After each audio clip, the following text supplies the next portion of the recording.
Welcome, everybody, and thanks for chiming in. Those of you who are on live or watching it, the recorded version, which I just started recording.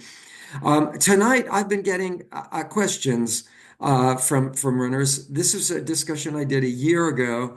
I know some of it's going to be kind of old, rehashed stuff, kind of merged together in a maybe a little different way, but the question that I've been getting lately is, well, why do we do all that slow stuff? Why do we do this, slower, a minute and a half run slower than marathon race pace? And that's the big picture of what I'm going to answer tonight. But we're also going to talk a little about protein and some other things. So let's share my normal little PowerPoint thing. And here we go. Whoops. Here we go. And you should all see that. So once again, thank you for coming today, as the sign says. And here we go. If you have a body, you are an athlete. There are a lot of people who can't even say, I am an athlete. And in a little over 3 weeks, I think all of you on this chat, or well, certainly those of you doing the LA Marathon, which is probably all of you on this chat, you are going to be able to say, not only are you an athlete, but I am a marathoner, and you will have that moniker for the rest of your entire lifetime, and no one will be able to take that away from you. So there you go. That's me. What the heck? The book I wrote. Okay.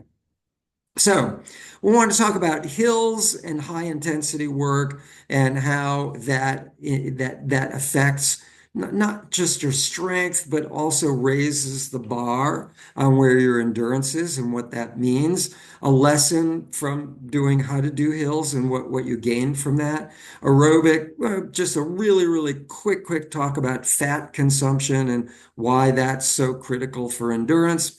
And the other thing I'm going to talk about right now, just knock it out of the way, is protein and bodybuilding. And this is the next line item too, that they go together. As you build your season, as we periodize different things that we do every 4 weeks or whatever throughout your training season for the marathon, called periodization. You need to also periodize your nutrition. So if you're taking in the same amount of calories, the same amount of protein, the same amount of fats and carbohydrate as you were at the beginning of the season, that needs to change. If you're hungry, don't starve yourself. That's not a good thing right now, because that could cause you to cannibalize protein that's in your muscles, meaning you're going to lose muscle density, meaning you're going to lose strength. And that's not a good thing.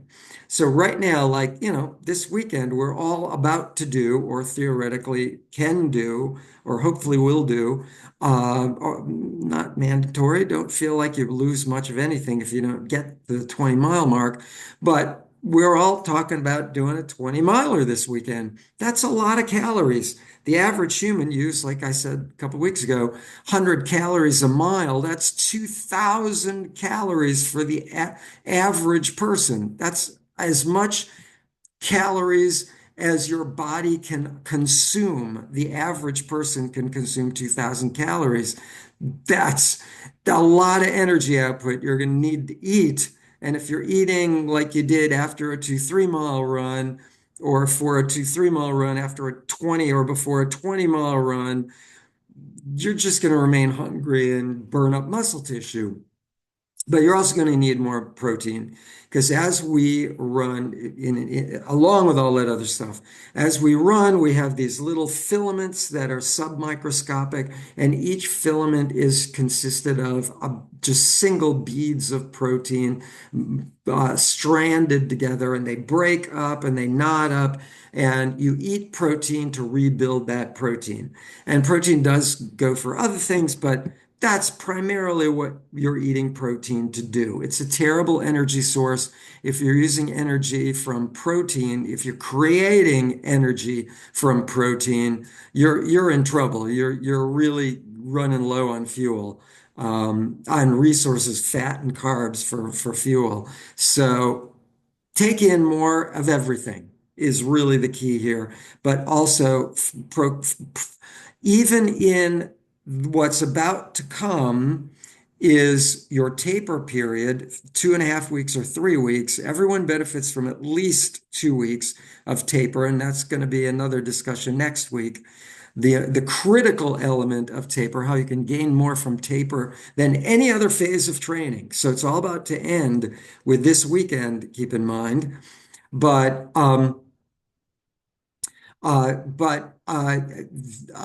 if it the oh, what I was about to say, the 20 miler is really not critical to do the marathon, but the taper is. And even during the taper, make sure you get in a lot of protein. You may want to lower the amount of carbs and fat that you take in during taper because you're going to be doing less. Make sure you get in a fair volume of protein because you're going to be doing a lot of cellular regeneration and body building, so to speak, or rebuilding your body during taper, getting stronger, all about good sources of healthy protein. And if you're vegan, lentils and green peas, I just ate a ton of them. And I'm not training for anything. That was just a normal meal. So periodize your nutrition. Lot of everything this week, and I don't mean donuts and whatever cake. No, hopefully healthy stuff that won't spike your insulin levels and cause your energy levels to crash, like cookies and donuts and whatever. Um, but then after that, you may want to lower your calorie intake a bit, but make sure you still focus on that protein. Don't lower your calorie count a little too much. Keep in mind, it is common that people can put on, I'll discuss this is next week's lecture, put on a pound or so during taper. That's not uncommon or even bad. It's okay. At any rate, good. So, really, really quick, you'll note fat and glycogen. Glycogen comes from carbohydrate. They go through something called the Krebs cycle in your body. They become ATP. And as we all discussed, there's that long, slow aerobic work, or I should say the greater volume, doesn't matter if it's long, the greater volume of aerobic work will generate more capillary veins and arteries to get carbohydrate and fats into your system more quickly, and also make more mitochondria or enlarged mitochondria, which is where the Krebs cycle takes place. So you can take just from this low heart rate work we do, you can take fat and glycogen and turn it into more ATP more quickly, more efficiently. That's one of the things the aerobic work, the low heart rate work does. And now that we're done with that garbage, let's talk about speed. That's what we're going to talk about for a good chunk of this, how speed will elevate whatever it is you do. Really quick, we've discussed this before, really fast. Glycogen, which comes from carbs, when your heart rate is going up and up and up and up, your glycogen consumption is increased and your fat consumption is decreased. Problem with that, as your heart rate goes up and up and up with dehydration and fatigue, throughout the course of your marathon, your heart rate is going to increase more and more and more, right?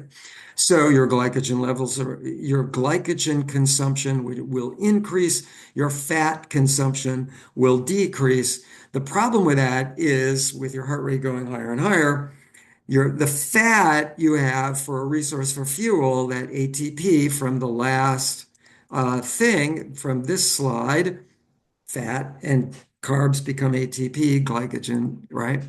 Um, Fat is a much more abundant resource, and you're using less and less of it as your heart rate's higher, and glycogen excuse me, fat is an abundant resource, glycogen is a more limited resource. And when you start running lower and lower and lower on glycogen, maybe you get down to 40% of it in your entire body. Pretty soon, your subconscious brain kicks in and says, "Oh, no, you don't. We're shutting this sucker down." And without any rhyme or reason, you're just going from a run to a walk, or a run walk to a slow walk, or a fast walk to just strolling slowly. So here again, I know you've seen this slide, but really quick, this helps give a visual to what I'm talking about. Here are your aerobic. This line up here is increasing heart rates. You can see 114 beats per minute, 120, 130, 138, 145. And it starts increasing quicker and quicker, 155, 160 in the same volume of time, right? It's increased, it's going up.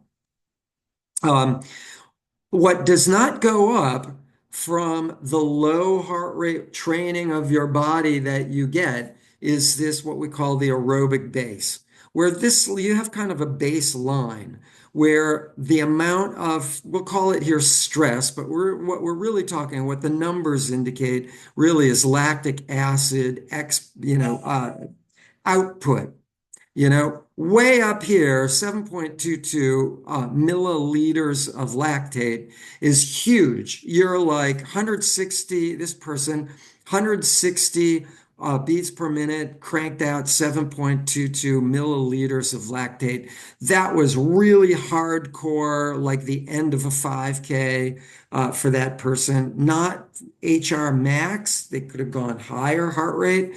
They could have had higher volumes of millimeters of lactate, but way up there, very uncomfortable. But down here, this aerobic base that you generate from all this volume of low heart rate work, where you just feel like even though your heart rate's going up and up a little bit from here, this person 114 to 130, the numbers are going to be very different for every person. You can have two identical people and they'll have totally different heart rates because one person, their heart rate size will be smaller or bigger than another. It has less to do with age. You could have two people the same age, the same ability, twins or whatever. Well, twin, that's a bad example because they'll probably have the same size heart, but different size hearts, and suddenly the numbers are all different. So this is your low heart rate, comfort zone. This is what we do with our training runs on the weekends. Yes, we will throw in some marathon race pace this weekend. It's been written into your pace leaders, routes, the written version. And so there will be about 2 miles of marathon race pace this week on your 20 miler. Most of it will be relatively flat comparatively speaking, the last weeks, although we never really got the real hilly run that we could have had in Santa Monica because the neighborhoods where we would have been going were sadly really destroyed. Really sad. But so this is your aerobic area. Now, how do you move? This is the big ticket issue for the day. How do you move that blue line, which is the high end of your aerobic level? Keep in mind, during this whole period, it's not one specific pace. It's a whole range going from 114 to 128 beats per minute, that whole range of heart rate, not just a pace, that you're still gaining all of these mitochondria,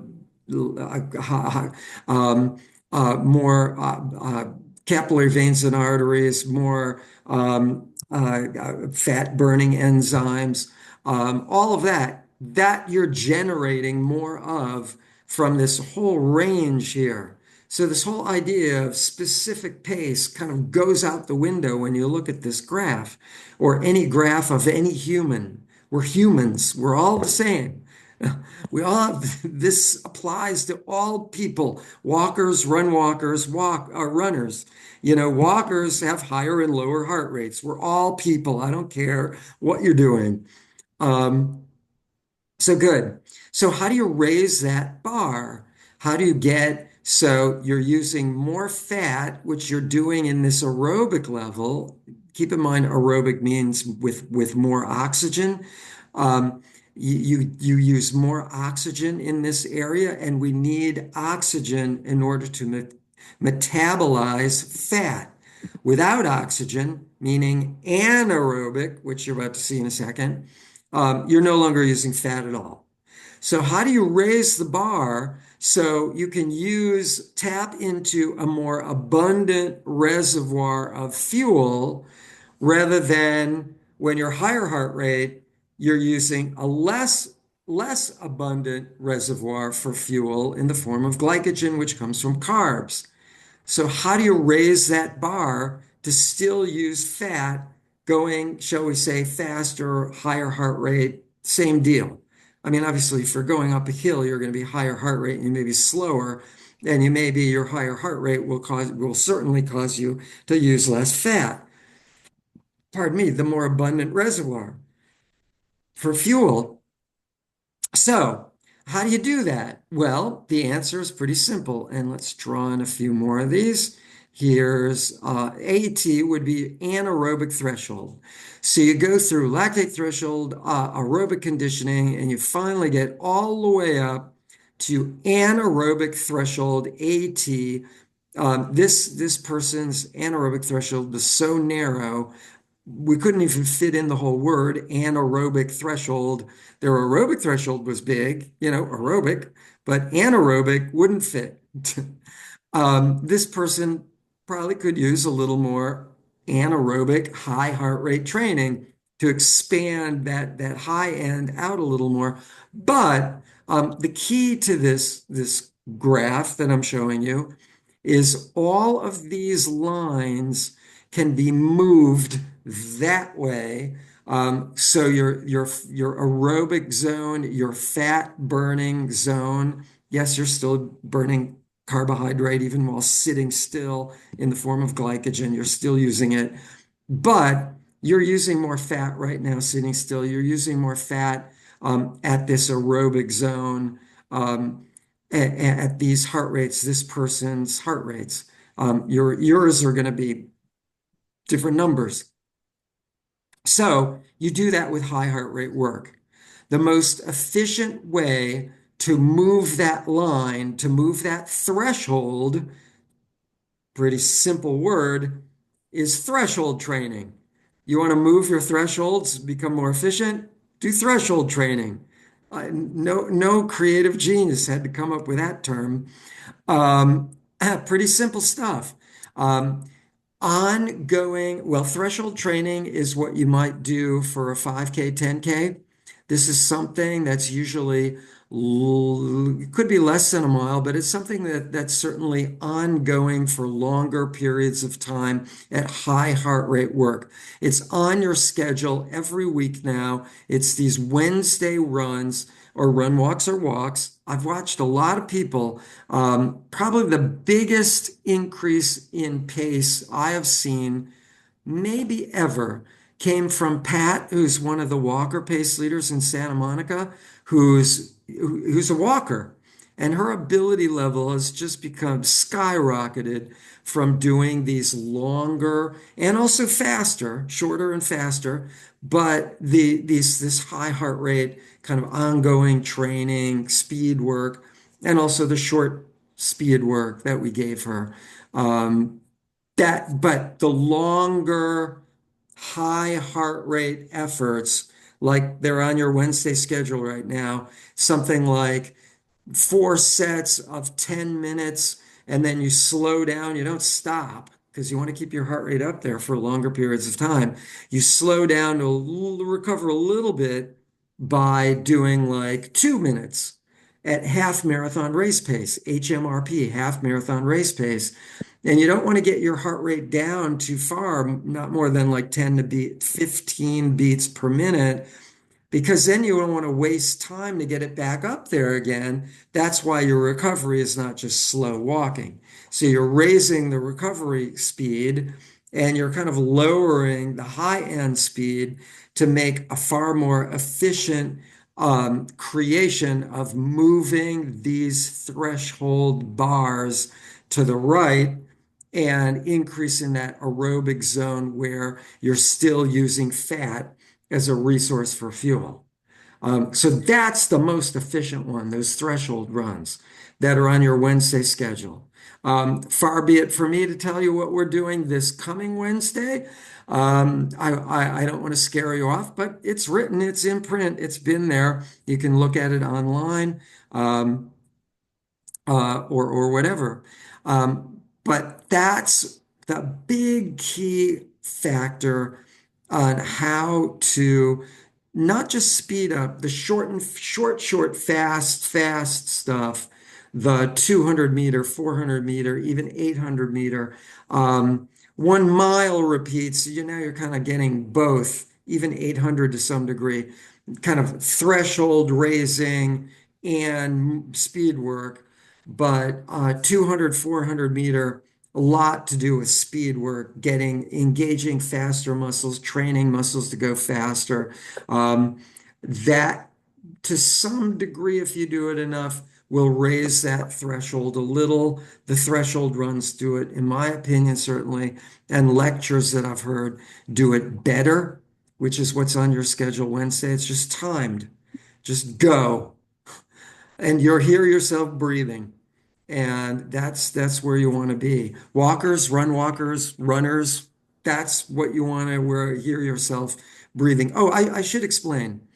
Run walkers doing basically HIIT, by the way, is high intensity interval training. So you're really talking about the same thing, high heart rate, high HIIT work. Well, it's the same stuff, it's just Mhm. different terms.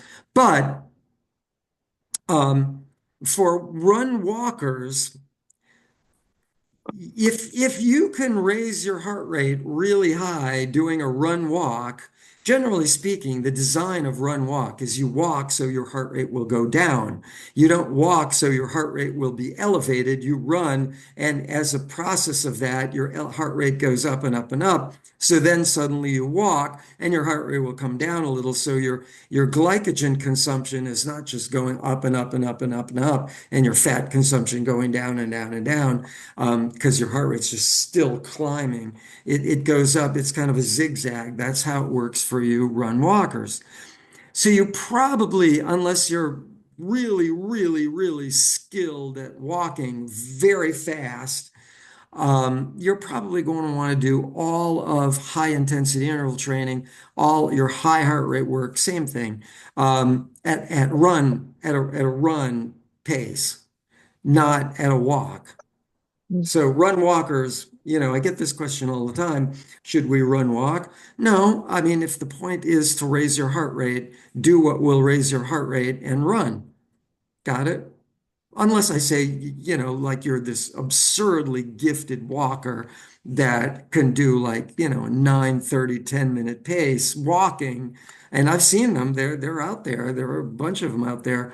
And I don't just mean the Olympics. But that run walkers run doing Mhm. hit work or speed work, whatever. So hopefully that does it for that. There's one more point that I do want to make before we end this one, and that's that I want to again say, don't forget, Sunday for most of you, taper begins, and don't screw up. I heard this from a now Olympic level coach. He said, whatever you do, don't screw up the taper. The lecture next week is about the taper, but it's not till Thursday next week, a good chunk of the way into next week's taper. Now, like I said, for schedule level 5, you guys don't start taper till Thursday, but everybody else starts on Monday morning after your weekend long runs. Um, so uh, don't screw it up. Follow the taper. And you're going to hear me Mhm. repeat this next week in my taper lecture. You can gain from zero point 0.5, which is not a lot, to 6%. And if you've really been pushing yourself, maybe a few might even get up to 7% additional energy output on race day So just because you didn't do a 20 miler, it's really more about total volume of the week, on a peak week. It's about total volume of the season. It's not, if it was just about one 20-mile run, you could go out, kill yourself, do a 20-mile run, risk injury, and you really would pretty much suck on a marathon if you just did a 20-mile run. You would never be anywhere near efficient. It has nothing to do with a 20-mile run. It has to do with total volume. Pro athletes will tend to level out all of their runs during the week. They won't do a 20 miler. Meb Kavlezgi's coach, who I met several times, he lives in Brentwood. He always said they never had a long run for him. Or Dina Castor. He liked going longer, so they gave him 16 miles, but no more than that. On the other hand, he built up to 104D miles a week. Well, let me say that again. 140 miles a week. Mm. So it's not about the 120 miler. Yes, we will have certificates. They've been printed. They're color. They look really nice. Lucy designed them. You will get them after your 20-mile run. They'll be sitting on the table with the bananas and all that crud. Um, please take one. They are absolutely free. We'd love for you to have them. But um, definitely, if you don't do the 20 miler, fine. It's all about total volume that you've done all season. So, with that, um, like I say, train smart and train to win, because if you don't, you won't. And if you do, darn it, you just might. And with that, I say thank you, and we'll see you all at the finish line. And Mm. I am excited to be there. So, with that, let's get rid of all that. There we go. I'm back again. Mm. Um, the only other thing I'm going to say is just, and you'll hear me say this again, because we do have different people coming and going from these chats. The few nights, it takes 10 days for alcohol or so, depending on your metabolism. It takes about 10 days average to get alcohol out of your system. So, those of you who want to party hardy the night before the marathon to get excited, we're going to have, let's go out and do some brews, man. You may want to hold off on that because alcohol is a diuretic, and you don't want to start your marathon dehydrated. You want to start your marathon, fully, absorbing hydration, liquids, water, whatever. Um, Nutrients, liquid nutrients from sports drinks, whatever. Um, so avoid the alcohol until after the marathon. And yes, indeed, I've had this question and people are shocked to hear there is a beer court, is what they call it. And I think there's a little tab at the bottom of your bib number that's kind of a peel off tab. If you want, fold it underneath, but don't tear it off and throw it away because it will give you one free beer. You could have an alcoholic beer or a non-alcoholic, I believe. Don't quote me on this one, but I think both are, one is free. Um, at the finish line inside the beer garden, and you have to have a bib number, and you have to have that pull-off tab to hand it to somebody to get the one can or whatever it is. So, party hardy after you cross the finish line. But before that, avoid alcohol for, I'd say, 2 weeks before. I know.